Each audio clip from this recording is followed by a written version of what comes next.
My sister, Tina, who went missing, and she got murdered on the side of the highway.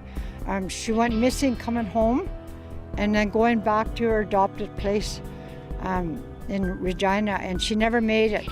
She disappeared. I told her to keep in touch with me. Every week phone me. And the phone call stopped, and in Dawson Creek was the last place I talked to her. And she vanished from there. It took 16 years for the investigators to find her killer. 16 years. The awareness should never go away. It's not just one day out of a year that this march should happen. It should be a cultural awareness activity on a monthly basis, in my opinion, because too many times things get forgotten and everybody seems to, not intentionally, but forget about the importance of continuing to help and support people, especially families with missing loved ones. Today is Red Dress Day, and across the north, from Iqaluit to Rankin Inlet to Yellowknife and Whitehorse, people came out to honor and remember the Indigenous women, girls, and Two-Spirit people who have gone missing or been murdered. Started in 2010 as an art project, it's grown to be a national day of remembering, bringing awareness to the crisis facing Indigenous people. Today, people marched, unveiled art exhibits, and shed tears. Thanks for joining us. The National Day for Missing and Murdered Women and Girls is an emotional one for many. Callie McTavish is in Ross River, Yukon, where the day carries a deep meaning. Today, the community is holding a barbecue and march to mourn their missing and murdered Indigenous women. And this hits close to home for this community. Many are thinking of Ramona Peter. She went missing 2 years ago. Peter was last seen in front of the general store here. Community members, RCMP, and Yukon Search and Rescue searched for her at the time of her disappearance. The Ross River Dene put together a $20,000 reward to anyone with information that leads to her return. Her family continues to hope. Callie McTavish, CBC News, Ross River. 4 Indigenous groups are working together to create a national database on missing and murdered Indigenous women, girls, Two-Spirit, and gender-diverse people. The groups made the announcement in Ottawa today. Pauktutit is the national voice of Inuit women in Canada. Its president says the database will help pressure the government to take action.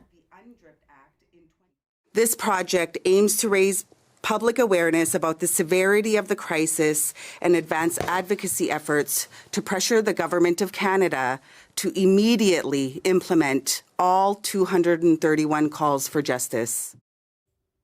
Those calls for justice are outlined in the final report of the National Inquiry into Missing and Murdered Indigenous Women and Girls. The project is still in its data collection phase. There's no set date for when it will be completed. Here in Canada, it's Red Dress Day, but in the Netherlands, it's Liberation Day, marking the end of Nazi occupation in 1945 and paying tribute to the Canadian troops who played a big part in the fight to liberate the country. Chris Brown reports. The Netherlands celebrated 80 years of freedom and the Canadian soldiers that helped win it at a terrible cost, with a parade that passed by the hotel in Wageningen where a Canadian general accepted the Nazi surrender. But it was away from the enormous crowds where some of the most poignant moments of this day happened. Oh, you're a lovely boy. George Morash of Calgary, who's 101, was a machine gunner during the war. For the last 4 years, he's had a young Dutch pen pal who he's been exchanging letters with about his experiences during the war. 18-year-old Frank de Bruin initially reached out for a school project, but he kept up writing. I gotta get up. And after the parade, the pair met in person for the first time. Your letters were wonderful. Thank you so much, George, for assuring me my freedom. Oh, my goodness gracious. It's because of him that I can stand here today and be happy. I couldn't imagine fighting right now in an army, and he did that at my age. Yeah, I can't imagine. The meeting came about thanks to two Calgary police officers. From the Calgary Police Service. Claire Smart, who knew Morash, asked her Dutch-born colleague Margaret Reinders to do some detective work and find his school. The moment when she said, he still has students here, he's in his senior year, that was the best part. It brought a tear to my eye. It was incredible.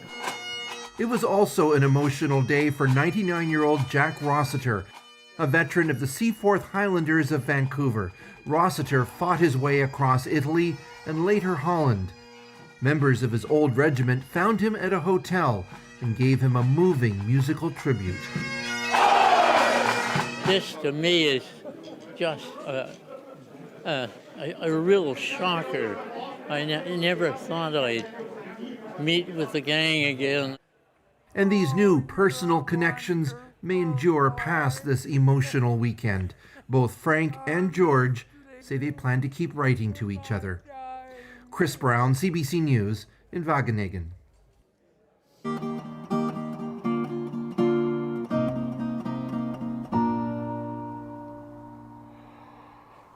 Yukon's coroner has confirmed a 47-year-old pilot from Alberta died after a helicopter crash in Whitehorse. Two pilots were on board a Horizon Helicopters training flight when it crashed around 3 p.m. on Friday.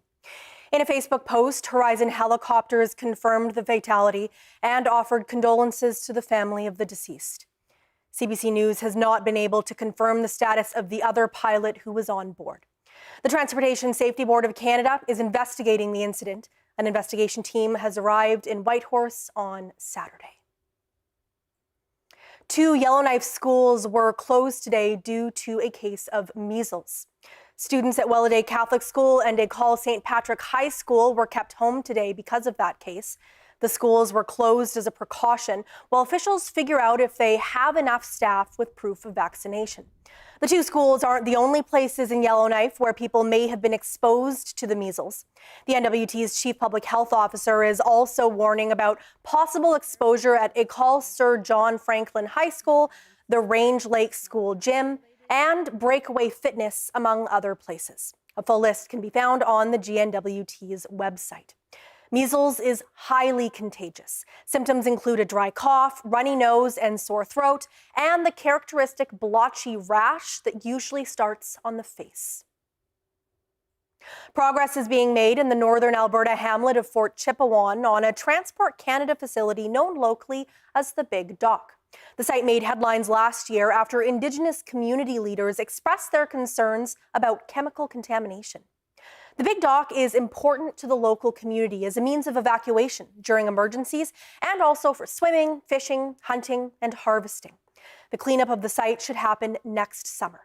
In the meantime, Transport Canada has confirmed that the community will get a temporary dock to be used mostly as a boat launch. Its construction is anticipated to be completed this July. The chief of the Athabasca Chipewyan First Nation says community members are happy with these developments. They're satisfied. You got to look at it from a different approach. Like, we just found this out last year, and look at the amount of movement that is happening on it already. It's not like we're sitting back and yelling and screaming and saying we need all this. No, we're making things happen, and that's what it's all about. When you work from a community and you work alongside government agencies that are responsible for these things, you could get a lot of things done when everybody works together, but when you're at odds and ends, nothing gets done.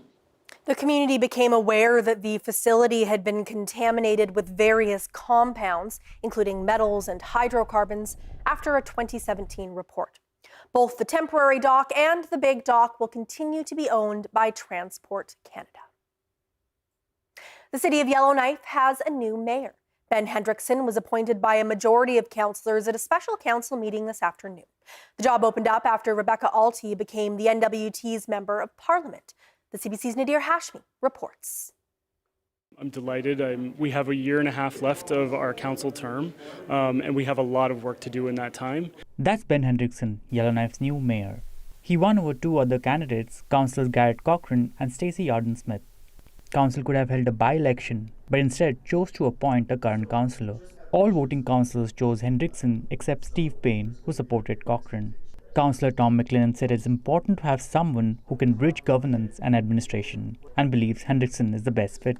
I also appreciate Councillor Hendrickson's drive to make Yellowknife a healthier and more vibrant place to live, to address cost of living issues for those who need it the most.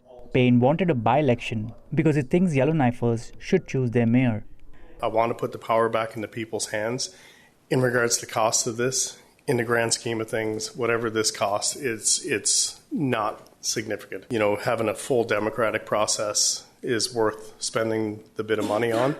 Hendrickson said he's glad council chose to appoint a new mayor, given how much work lies ahead, especially after several disruptions in recent years. We had a labor disruption in early 2023. We had the evacuation in 2023. We had, city manager come and go in 2024 before getting the stability of our current city manager. So to have another disruption to this council's term, I think would have been a real shame. Hendrickson says he'll be taking a leave of absence from his day job to serve as mayor for the rest of the council's term, but says he doesn't intend to run for mayor in 2026. He'll be sworn in on May 12th, which is also when council will also decide whether to fill his vacant seat.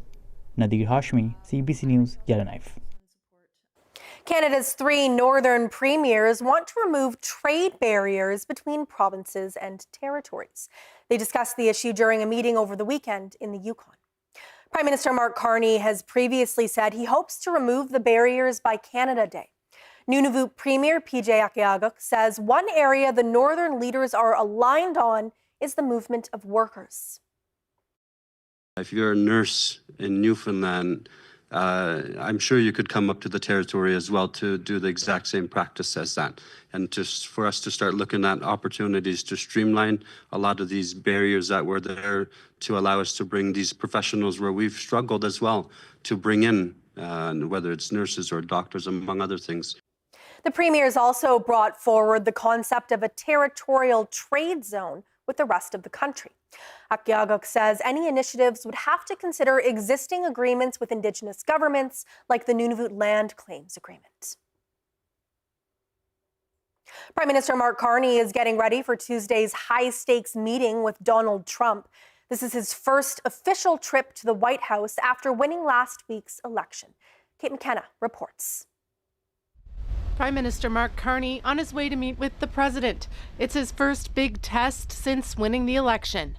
He's coming to see me. I'm not sure what he wants to see me about, but I guess he wants to make a deal. In an interview that aired Sunday, U.S. President Donald Trump doubled down on his rhetoric that Canada would be better off as an American state. When I look down at that without that artificial line that was drawn with a ruler many years ago, it was just an artificial line, goes straight across. You don't even realize what a beautiful country it would be. Carney was elected in part to deal with Trump's repeated threats of tariffs and annexation. Look, I go there with the expectation of constructive, difficult, but constructive discussions. That's the spirit of the conversations that the president and I had.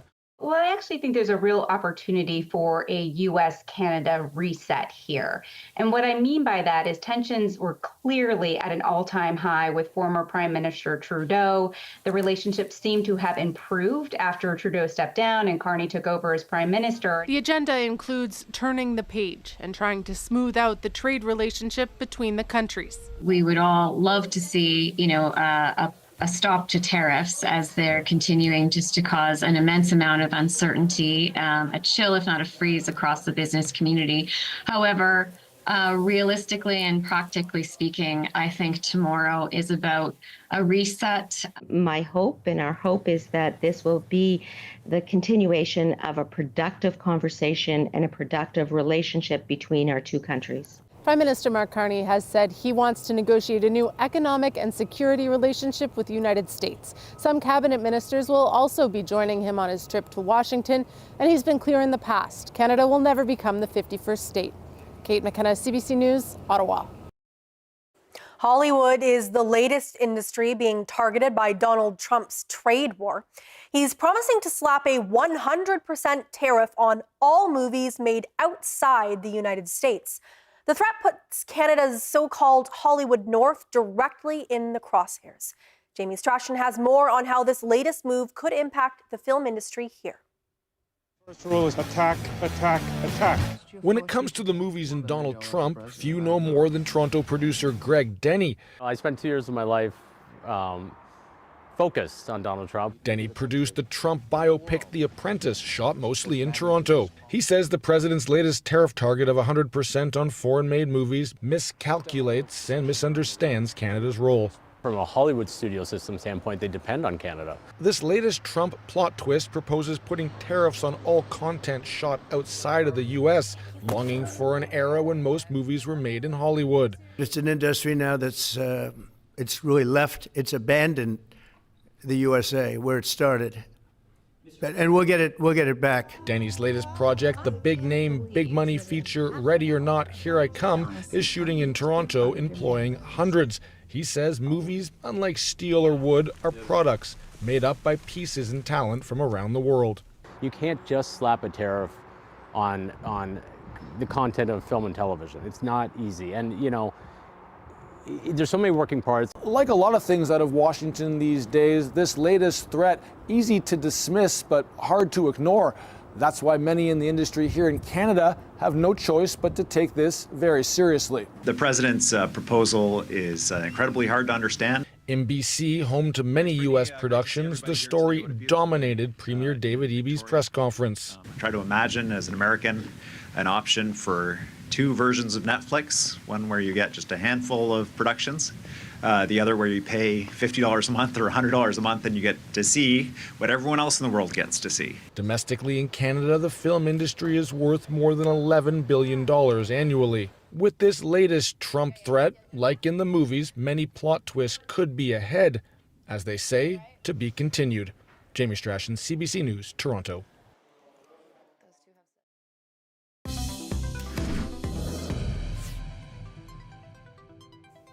Officials with Food Banks Canada and Nutrition North are in the NWT's Sawtooth communities this week. The region's MLA is hosting a tour of each community to talk about the growing need for food banks and what needs to be done to set them up. The CBC's Leanie Lambrink is traveling with them. This is the food pantry in Norman Wells. It provides food hampers to 28 families per month, twice in the winter time. Food Banks Canada and Nutrition North got a tour of this space earlier today. Facilities like this are becoming more necessary in the region, which has been hard hit by the rising cost of living. Food Banks Canada and Nutrition North are both in the Sawtooth this week to talk about how they can bolster food security initiatives, whether that be through setting up traditional food banks or supporting traditional harvesting programs.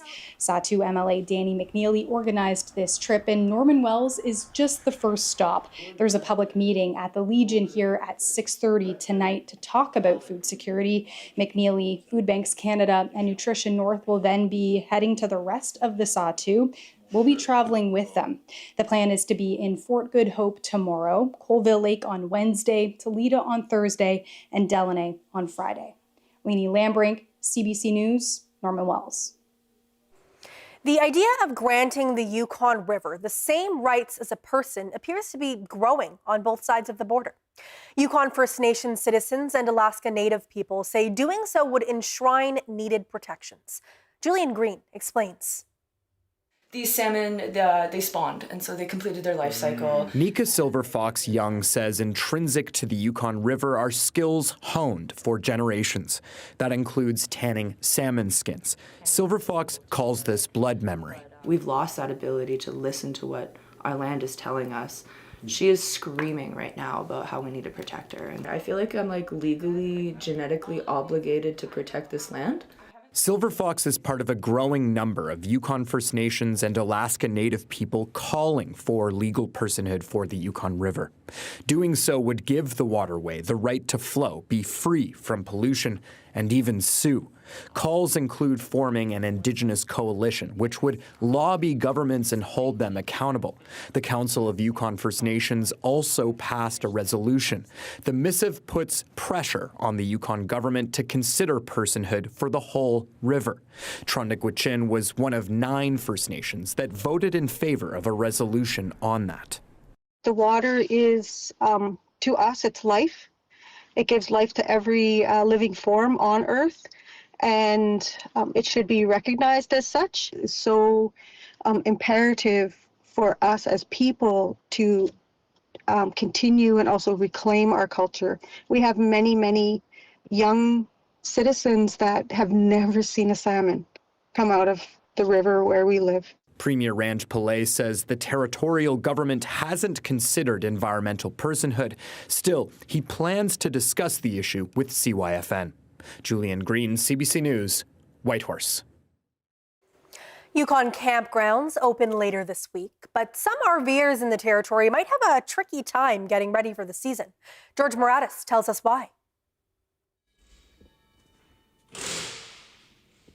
In the Yukon RV world, this is go time. But if you need help getting your rig summer ready, there may be a wait. That's because 2 of Whitehorse's RV shops are closing. It's basically a tsunami. The 2 RV shops right next to us, up and down the road here, they're closing end of this month.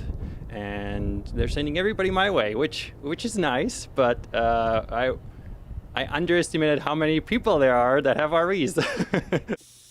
Alex Kohler is quickly finding out. He says his business this year has doubled from last year. We're doing the best we can. I'm going to get more parts. We're going to hire an extra tech this summer, so we'll see how it goes. But yeah, just do one day at a time kind of thing. His spike in customers come as 2 long-standing service shops are set to close their doors.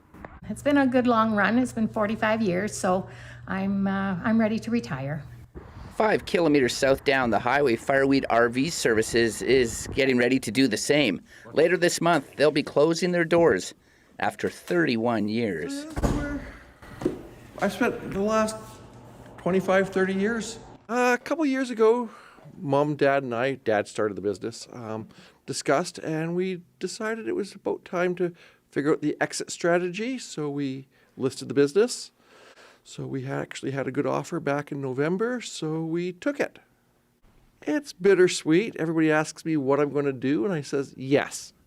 The absence of these businesses will be felt in the Yukon. 2 less places for repairs, tune-ups, and winter storage. I think it's going to leave a huge void in the market. There is a void there. Recreational vehicles are like a house. They need TLC. They need to be looked after. Kohler says he welcomes the new business, but offers this advice to RV owners. Book early. Meanwhile, Marianne Phillips is getting set to do something her customers have done over the years. Head down the highway on a new adventure. I hope to retire. I want to go and just relax for a while, and I'm going to go explore the East Coast for a while and see whether I like it there or not. Over here. George Moratis, CBC News, Whitehorse. In every community, there are certain events that signal summer is just around the corner. But in Dawson City, Yukon, there's only one that gets people of all ages equally excited. Chris McIntyre explains. It's probably one of the most important, if not the most important times of year in Dawson City. And not because the ice in the Yukon River has gone out. It's because many of the town's popular establishments are now open for the season. But none more popular than the town's ice cream shop. It's sort of like the town hub. It's like, especially on today, but on any kind of beautiful, hot, sunny day, this is the place to be. It's busy, and there's people all over the dike, sitting on the grass, socializing. And it's the sign of summer. I think that's what makes us all happy. Klondike Cream and Candy opened on Friday, and according to owner Melissa Atkinson, they've already easily scooped hundreds of cones. We had the daycares over this afternoon, and then when school let out, it's been kind of nonstop since then. Atkinson says she considers this her dream job. She says what's even more special about this time of year is she gets to give that feeling back to the community. Our kids, high school kids, are working for us, and so it's just a good little business where we can support the community, support the tourism, and have these local kids building some skills. So yeah, we're happy. When it comes to ice cream and Dawson, happy is a common theme. And for the next few months, there's going to be a whole lot of happiness shared among locals and visitors. But none are more happy than Paul Robitaille is right now. It's kind of like the world's your oyster. You still don't know you got lots of days ahead of you. The hardest day is the last day of the year when you know you're not going to have ice cream for another 7 months. The ice cream store's last day of the season will come, but not for a while yet. So until then, if you find yourself in Dawson this summer, stop in and get yourself a scoop or 2 of happy. Chris McIntyre, CBC News, Dawson City.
And that is Northbeat for tonight. For news anytime, go to cbc.ca/north.